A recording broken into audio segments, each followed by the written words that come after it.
Someone passed out and asked their horse to take him home, but the horse just went all the way to Santa Fe. Hate when that happens. Hate when I wake up. Hate it when that happens. Terrible hangover, and I'm in Santa Fe. Ugh. You know. Yep. Hello, everyone, and welcome to Unbelievable, the podcast where I, Luis, tell my good friend Kurt two unbelievable stories from history, and it's up to them to figure out whether or not it's real or it's fake, or at least that's how we usually do it, as after all, the name of this podcast is Unbelievable with Kurt and Luis. However, Kurt is indisposed today. Maybe he's still feeling down after the fact that I absolutely destroyed him last episode, and he is still reeling from his utter defeat from the last season. So to kick us off for this new season of Unbelievable with unbelievable stories, the tallest tales all over history, I've actually brought on a guest, a very special person to me, and a very special person to many people, and a really wonderful person in general. Please welcome Elaina Richards. Hi, Elaina. Hi, Luis. You flatter me too much. Well, not enough. I'm happy to be here. Well, just kidding. Do you want me to bring you down a little bit? I could use some humbling. You're trash. Anyway. Oh, good. Basura blanca. We're going to, we have to get into the spirit of this show. So you have to embody Kurt, Elaina. Right. You have to embody all that I love and all that I hate about Curtis. So I can't promise I'll be as funny as him, but I can very much promise I will have a much sexier face for radio than him. Ooh, that's saying quite a lot. But you know what? I'm not going to say anything about that to not injure anyone's feelings. But so today, Elaina, you're going to be telling me two of the wildest, craziest stories from history that you came up with and want to share with us today. So I'm going to let you do that. But since you're going to be taking over the reins today, as it is tradition, I'm going to start us off with a quick little fun fact so that you have a bit of a foundation, a bit of a base level as to what's real, what's fake, just so that I don't know, you kind of set your frequencies accordingly. All right, Elaina? Yeah, we love infrastructure. Yes, exactly. All right, Elaina. So, true or false? Wild West towns in the United States were places so free of regulation that you were able to walk around like it was your territory and there was nothing anyone could ever do about it. You could walk up to a bar, shoot at a bottle above the bartender and say, "Hey man, some whiskey today." True or false? I'd say true if you're friends with the sheriff. I am going to tell you, Elaina, and you're not terribly off to a good start because it was false. Actually, some of the strictest gun control was in Wild West towns. Current gun control laws in the U.S. are actually a little bit more lenient than they were in Wild West towns. For example, back in the town where the OK Corral was. In Arizona. You actually had to check in your gun before you entered the town, and then you would get it back as soon as you left, just to keep a measure of gun control and make sure you're not shooting up everyone in the town. Does it really bring down the myths of this wild, wild west? Yes, maybe. But you know what? We can all be happy that maybe we did have some common sense at the end of the day. Mm-hmm.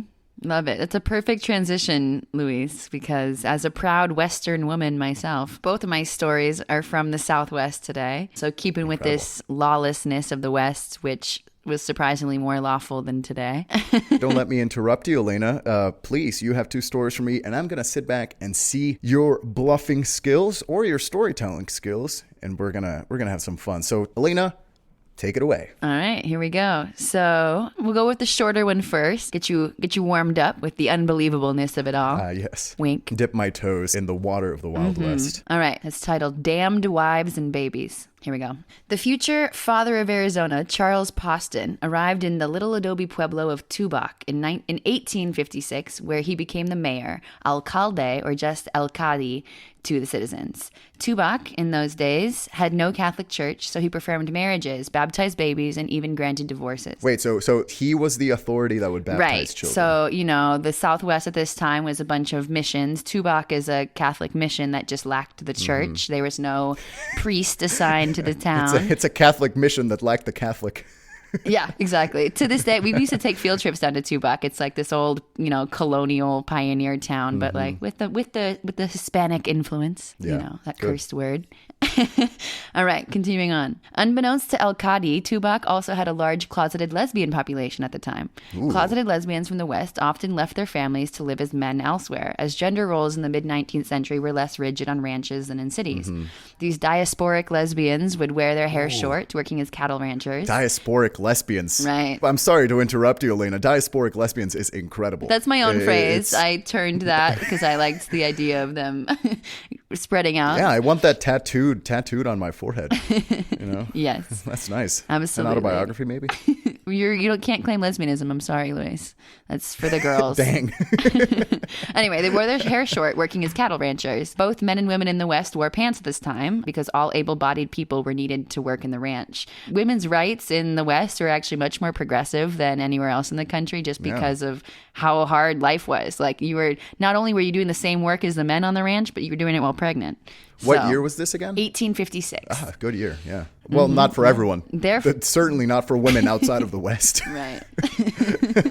Therefore, it is believed that at least 3 of the marriages El Qadi performed without approval of the Catholic Church were some of the first same-sex marriages ever discovered in U.S. history. Wow. Yeah. Discovered because obviously they were living as men, but historians have gone back and, found the names, filled in the details. So they would be women posing as men marrying other women? Right, exactly. So one story talked about someone named Carlotta who was living in the Southwest, and then all of a sudden records were gone.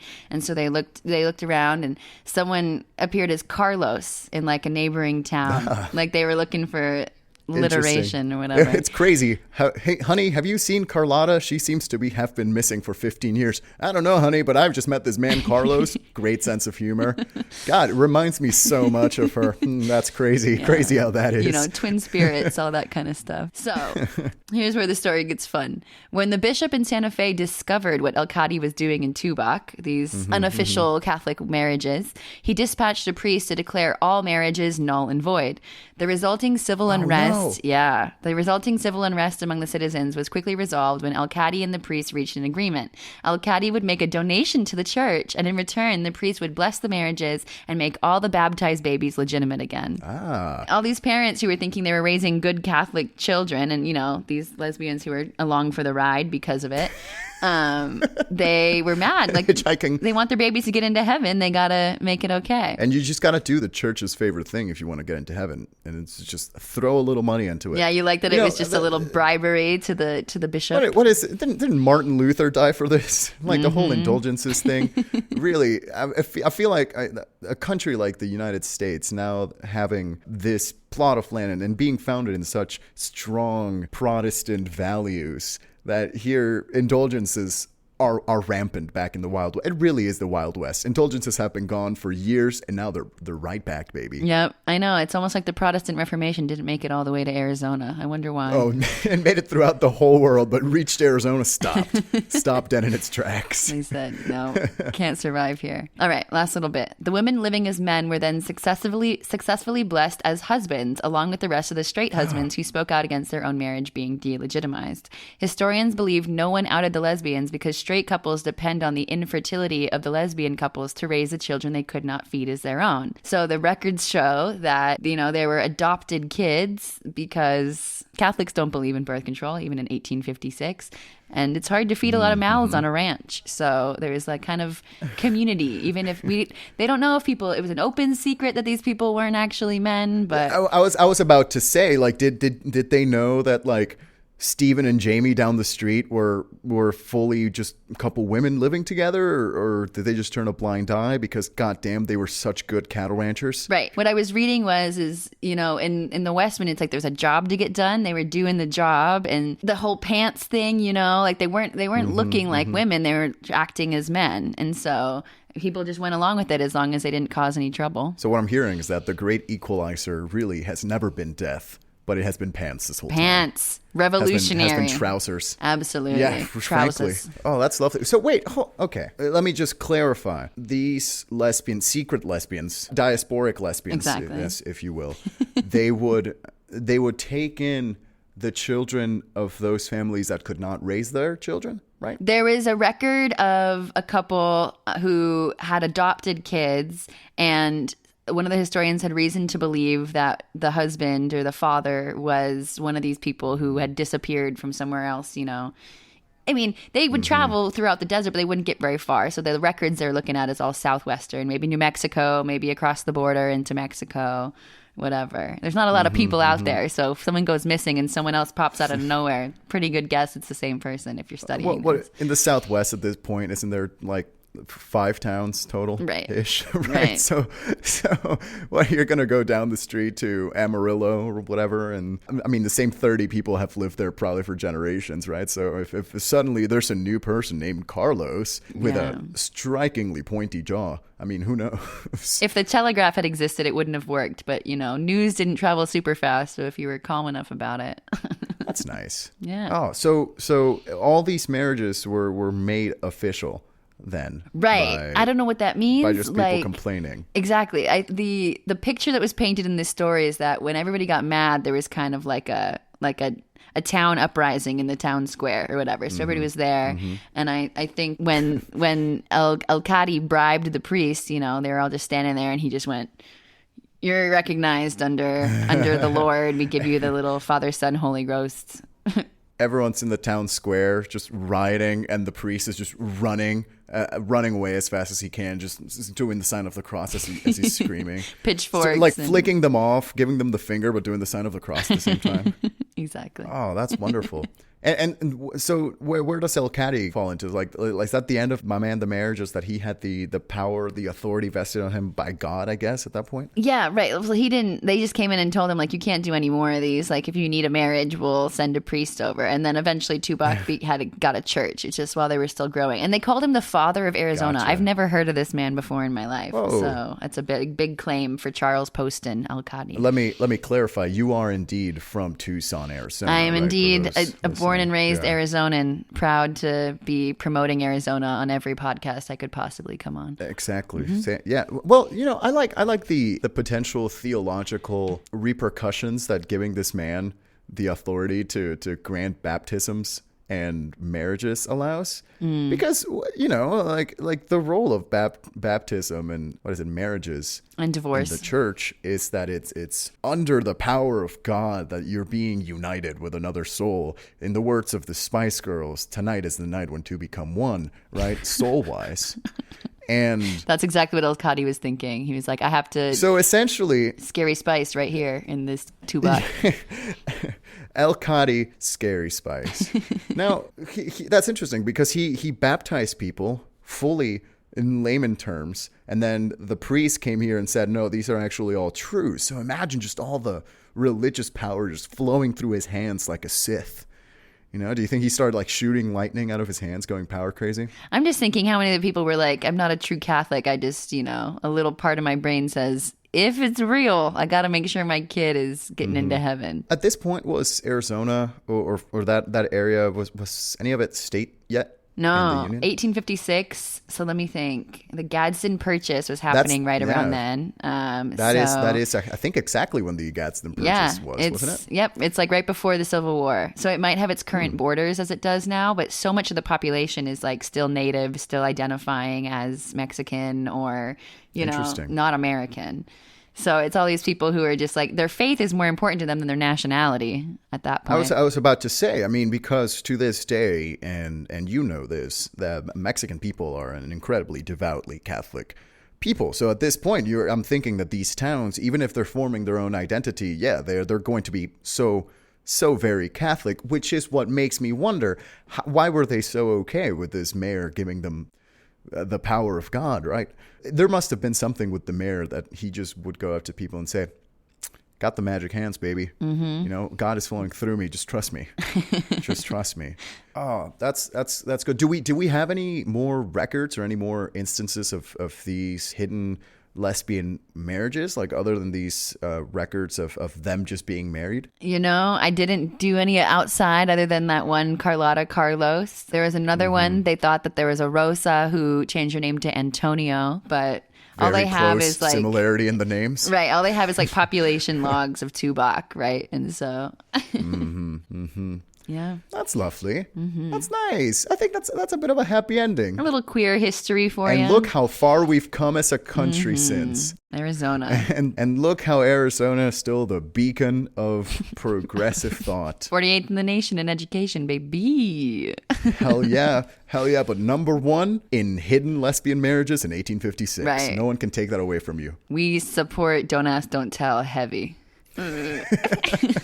If your name is Carlos, Carlotta, Rosa, or Antonio, we won't talk to you about anything. Don't worry, your secret's good with us. Yes. Speaking of little towns in the Southwest, Luis, funny that you mentioned so many of them. Funny that I mentioned, yeah. Our next story is about the largest manhunt in Arizona history. This one's a bit longer because it's a bit of an odyssey. I mean, it is you mentioned it, the largest manhunt, so you've got to give it the time it needs. Exactly. Let's hear it. In the 1910s, cattle rancher Jeff Powers and his family moved to an abandoned ranch in Rattlesnake Canyon. The ranch was famous for being rich in gold. The search for the 7 cities of gold right here in Rattlesnake Canyon. Incredible. But Rattlesnake Canyon, funnily enough, Luis, you'll never guess, got its name from a den of rattlesnakes that caused the death of many of this cattle ranching family's cattle. So not the most successful region. On February 10th, 1918, U.S. Deputy Marshal Frank Haynes and Graham County Sheriff Frank McBride, 2 Franks, and a couple of deputies Franks. Yeah, the policeman Franks. And a couple of deputies went to Powers Ranch with a warrant for the Powers brothers, so the sons of Jeff, for draft evasion and questions about mysterious circumstances surrounding the death of their sister, Ola Powers. Ola had died after being assaulted and strangled by an unknown attacker at the ranch. So when the officers reached the cabin near the gold mine, Jeff Powers and his 2 sons were inside their cabin. The sheriff and his deputies took position in front of the cabin, and the U.S. Deputy Marshal took a position in the back. Old Man Powers opened the door with rifle in hand. Seconds later, one of the Powers boys started firing, killing the sheriff and his deputies out front. The Powers family took the guns and ammunition from the dead officers, mounted the officers' horses, and headed down Rattlesnake Wait, hold on. You took just enough of a pause there when you said these boys took the guns of the dead officers and they mounted the officers' horses. You got me waiting there too much, man. You've got me invested in the story. Every word matters, Elaina. I know. It's a bit of, wordplay, Luis. Yeah, you're keeping me on my toes. So down the canyon they went, and they stopped at John Murdoch's ranch and told him they were headed in the direction of Reddington along the San Pedro River. So for context, this is Tucson. Reddington Pass is currently east of me. And the San Pedro River runs behind my house. Old Man Powers has been shot through his right shoulder. They put Old Man Powers in a tunnel in the mine where he eventually died later that day. The men at Murdoch's ranch immediately headed to Safford to alert the authorities after the Power brothers had left before their father died. They had no idea he had died. They just left him for care. Once they arrived in Safford and reported the news, a posse was quickly organized to recover the slain officers' bodies and capture the outlaws. Over 1,000 men gathered from all over southeastern Arizona to capture the outlaws. Ranchers, miners, lawmen, U.S. and Mexico troops, and Apache trackers stayed close on their tail. Tracking the Powers brothers' steps, they eventually caught up with the outlaws and surrounded them at Cochise stronghold. Come nightfall, the outlaws made a break for it. So, at this point, thousands of men are after these brothers. The Powers brothers rode all night to the Dragoon Mountains, which a brewery is named after, Dragoon, then to the Chiricahua Mountains, where the sheriffs of Cochise and Pima County picked up their trail. So, geographic orientation here. Dragoon Mountains are like slightly east of Tucson, and then the Cochise Mountains are it crosses the border between Arizona and New Mexico. So here they are. Wait, hold on. Are these the Cochise Mountains? Like Cochise. Or goat cheese? Like is it cheese made out of goat milk or cheese made out of old coats? I believe it's a native word. Cochise. Cochise. Oh no. I will let you continue the story. I think it might be a bastardization of the pronunciation too. It might be a white people, I will say, while I do apologize for my ignorance of Native American words, I will not apologize for your way of pronouncing them, Elaina, and my inability to listen well. So I will take That's refuge my apology. behind my poor hearing and your pronunciation. So Heard. All right. So the Powers brothers ditched their horses they stole near a creek and continued on foot to Rodeo, New Mexico. Rodeo? Who knows? From there, they traveled south to Skeleton Canyon and then finally into Mexico. Unable to find water south of the border, they turned back towards Hachita, New Mexico. Soon after, they were spotted by 6 soldiers approaching from behind. Believing a larger group may be approaching from the front and dehydrated to the point of near insanity, they decided to surrender without a fight, and they were captured. What? That's so boring. They just gave up? I think they were probably, I mean, if you've never walked in the desert, you really will pass out and die. And so they just decided, hey, maybe we have a chance to live if we turn ourselves in. I think that's your own damn fault for trying to running away in the desert just in general. I feel like that should be the most powerful inhibitor to any crime in general, is being it happening in the desert, right, Elaina? Right. Like what did they seek to gain? Frankly, I feel like they knew. Well, they were draft dodgers already. That's what they're trying to get them on. So if there's one thing they know how to do, it's avoid the law when it comes knocking. What year was this again? They said it was 1918, so about 50 years after the last story. Interesting. So this was right at the First World War. Right. That was the draft, which is hilarious because people in the West don't give a shit about world wars. You know, they're just focused on the weather patterns and property tags. You could have told me this story happened also in 1856, and I feel like nothing would have changed. Yep.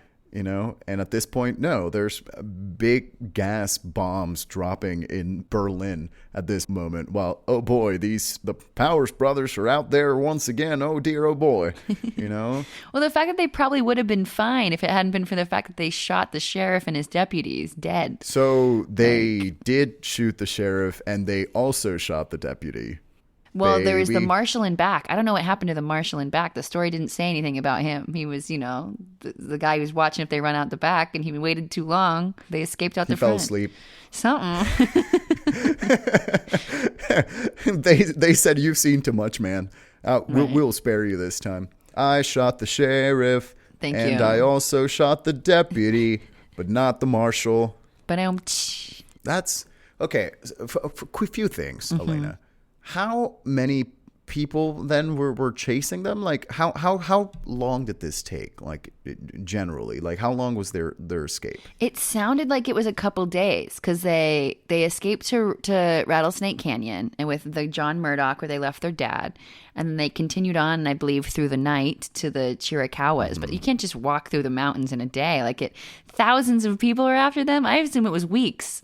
So I don't even know what water they were subsisting on. I think when they got to Rodeo, New Mexico, I think there was a ranch they stayed at there, and then they went through Skeleton Canyon. There was mention of ranches along the way that I just kind of not essential. So we're certain it was thousands of people against 2, because we're hearing trackers from all over the place, right? That's crazy. The fact that they had Apache, like they had Native people, you know, on the tracks too. Like, how did you convince these guys to be like, yeah, come help us track down these outlaws? Okay, so at this point, it's 1918, right?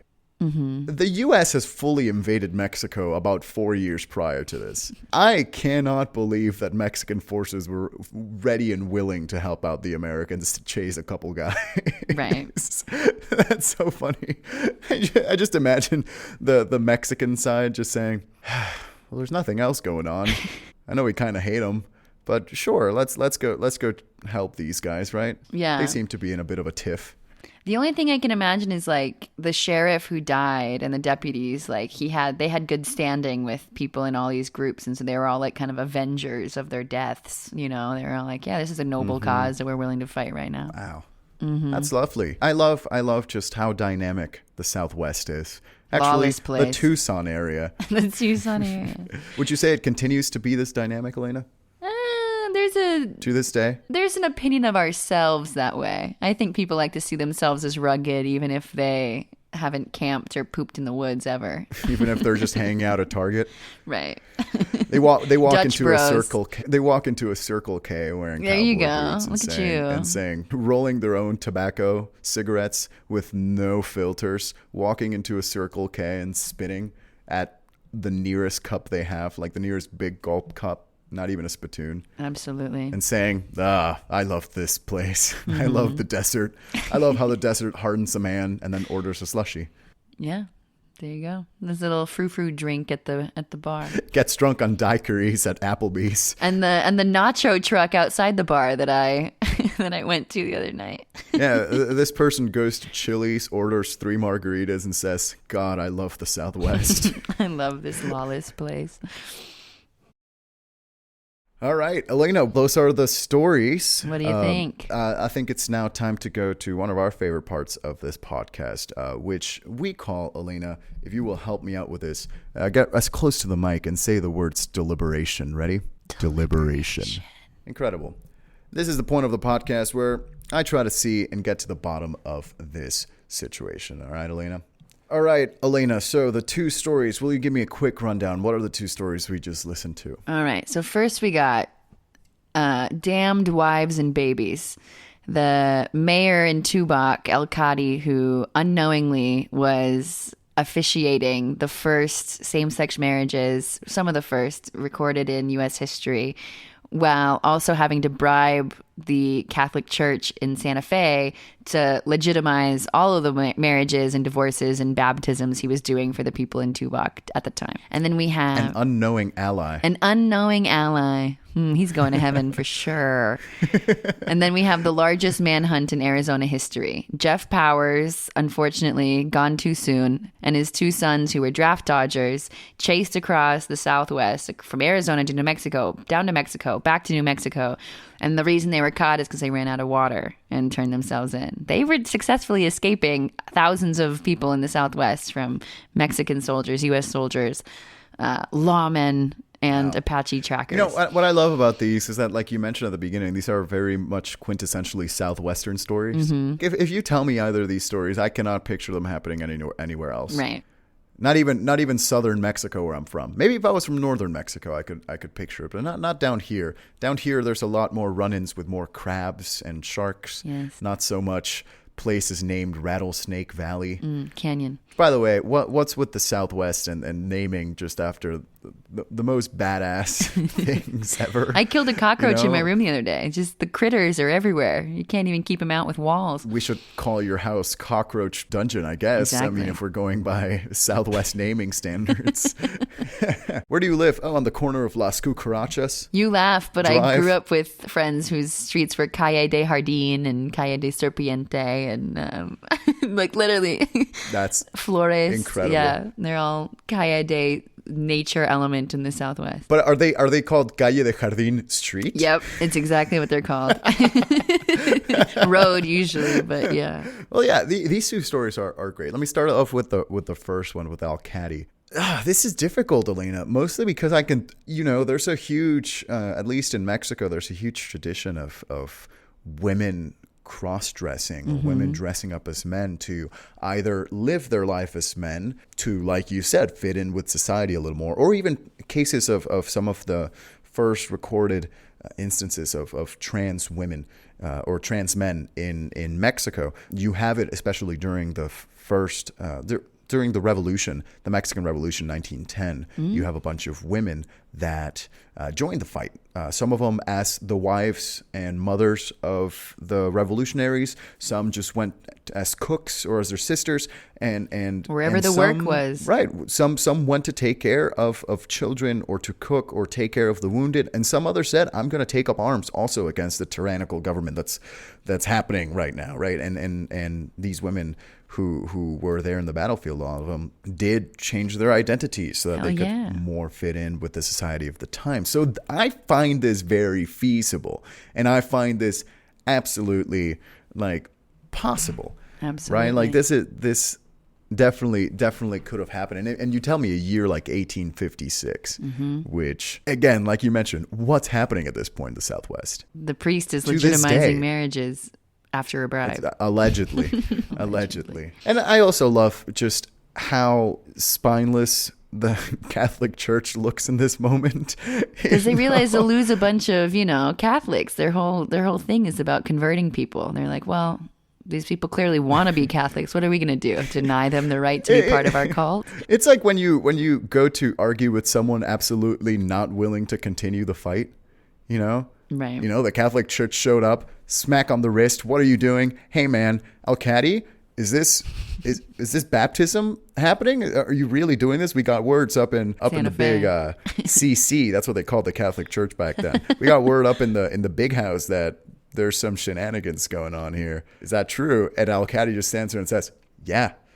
Catholic Church replies, stop that. And he says, I'm the prophet you never asked for, baby. How about you take this money? And the guy said, all right, we're good. Like fully you see how easily swayed the Catholic Church was at the time. I like that. Also, how would the Catholic Church have gotten word of this? This is a tiny town. How did they get there? I mean, word only traveled as fast as a horse could go. So somebody must have tattled on Mr. Al-Qadi and Tubak back into Santa Fe. Someone got drunk at the saloon in Santa Fe and was like, you know what Al-Qadi's doing? Someone passed out and asked their horse to take him home, but the horse just went all the way to Santa Fe. Hate when that happens. Hate when I wake up. Hate it when that happens. Terrible hangover, and I'm in Santa Fe. Ugh. Yep. Well, moving on, in the next story, Elaina, that's just a Wild West story, right? Like that's just a cowboy movie. I'm sure there's been a John Wayne movie about this made. Right. Surely there has to be an adaptation of draft dodgers in the Southwest, and the spirit of collaboration between disparate people. Yeah. Community. Everybody turned out to catch the outlaws. I think what the moral of these two stories is how the Southwest has always been a progressive beacon for social change and social advocacy. It's beautiful, Luis. Here you have both sides of the border working together along with American and Native relations, working together for a common goal. Sure, that common goal is murder, but hey, we're making small steps, right? Is it murder if it's justice, Luis? I think they were harbingers of justice. Is it murder if we're all united under one same flag? And the other one, again, too. Who knew? Big allies down in Tucson. Still to this day, right, Elaina? Mm-hmm. Just people draft dodging here. You know, the draft dodgers being in Tucson is probably not far off. If they were to do another draft, people would come knocking on doors here. Oh man! Well, you put a difficult thing for me to do now. I came to win, now Luis. It's time. You did come to win, but it's as we typically say when Kurt is around. We hate this part of the show because we love listening to stories. We love telling them. We all are winners. We hate this part of the show because it's a more fun world, one where both stories are true. Yeah. I want to believe that lesbian weddings were happening in 1856. I want to believe that 1,000 people from all different cultural backgrounds were chasing after a couple hooligans, but alas, only one of them will survive. So I am thinking that the first story, as likely as it seems, Elaina, you gave a lot of detail in the second one and very sparse detail in the first one. However, that might be a bluff, Elaina. I told you it was an odyssey. I'm not ready to be caught with the double bluff the first time you come into the show and steal our spotlight. So, man, you've got me stumped, frankly, just because. Okay, I won already then. No, Elaina, no. Well, there's a number value to this, please. This can't just be a spiritual victory. We have to assign winners and losers here. So I think, okay, I'm going to, my gut tells me that the first story is the fake story. As much fun as it is, I think the first story is fake, the one with the marriages, and the second story of the biggest manhunt in Arizona history.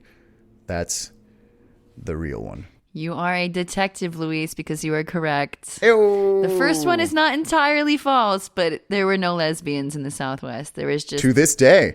Yeah, none. None in the records, at least, right? If they were there, they were hidden beyond history's record of them, unless we uncover some journal. But there was a man in Tubac who was baptizing Catholics without any authority. Oh, wow. I did it then. Yay. You did it. I added that little, I was like, the only way I can kind of stump him is if I have partial truth and then add my own little flair. And I was like, where were the trans women and the lesbian, or the trans men and the lesbians in the Southwest then? And it was like, that's probably not far off. That's probably what some of them were That is up a to. big Elaina flair. That's a little nice Elaina ribbon tie there at the end. It would have only been more of a clear signal to you if there was just a train running through the story. Yeah, they actually all got there from Chicago on the train, and then they said, hey, we're ready to work. Wow. Well, thank you, Elaina. Well, first of all, I guess I apologize for having beaten you. Starting this season off with a victory for Team Unbelievable. I only love you a little bit less because of it. Yeah, well, that was going to happen sooner or later, Elaina. Well, what do you think, Elaina? What are your thoughts on these stories? Tell me how these happen. So, the first one, what are you mentioned some of the true things. So the true things is that there were alcaldes, there were alcaldes giving actual real religious rituals at the time, right?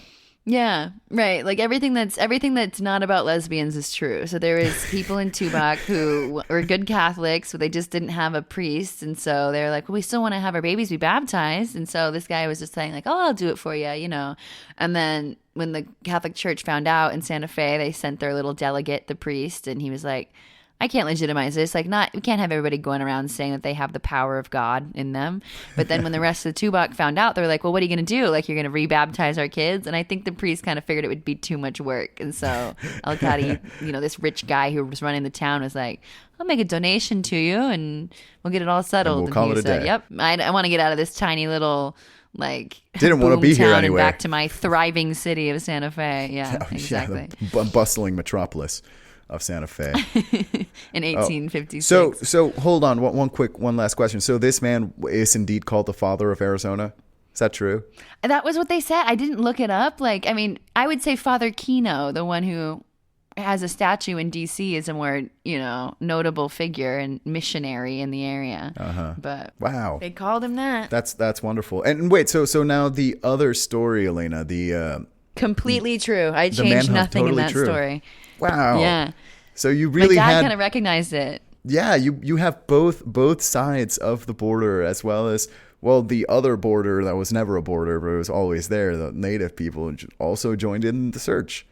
We put aside our centuries-long differences for two men. I guess it makes sense. So that one was 1918, so a few decades later than the first story. So Arizona became a state in 1912. A little state history for you there. Oh, wow. Valentine's Day, 1912. So 6 years into statehood, I think everybody's trying to do what they can to claim the state a little bit, and like you said, relations between Mexico and U.S. weren't super good, but they weren't at war anymore. So I think they just enter this period of where everybody's woohoo, fighting for our right to this land, and they're like, what else are we Everyone's doing? like, there's another war going on and we don't really care for it, so let's just mess around a bit here. Right. Clearly none of these men were fighting World War I. They were all hanging out in the Southwest catching their own criminals. Yeah, imagine if only these 1,000 men were sent to the front lines up in the Somme in France. Oh, the war would have been over 6 months earlier, Elaina. Yeah. And the little bit that I thought would stump you is the fact that the reason they were caught is because they ran out of water. But that is such a realistic reason to get caught in the desert. A little political commentary here. There are parts of this border wall that they want to build that they don't have to build because they call it natural borders. Land in the frontera that is so hostile to even go through if you don't have water that... Jeez. You don't have to have anybody monitoring it, because if you try to cross right there's no way you're getting across without water. So there are activists in the Southwest who drive water out to those people who are trying to get across. Wow. That's interesting, too, because, we're just going to get into a little bit of politics right now. But geologically, northern Mexico is always drier than southern Mexico, where I'm from. And there's been currently a whole lot of talk and politics about the resource of water and how to better manage water in the north of the country, which is currently suffering one of the greatest droughts in history. And what are they doing? They're coming down to the south of Mexico to get water and pump it back up to the north. So it's interesting that you have Mexico, which we, at least in the U.S. movies, we consider this dry, arid place, and in many places, like here in the border towns, it absolutely is. But then you have the lush green spaces that will probably be lush and green no longer in a few years because it's all being sent back up. Maybe we'll trade a little bit. It's going to be fun. It's going to be really fun.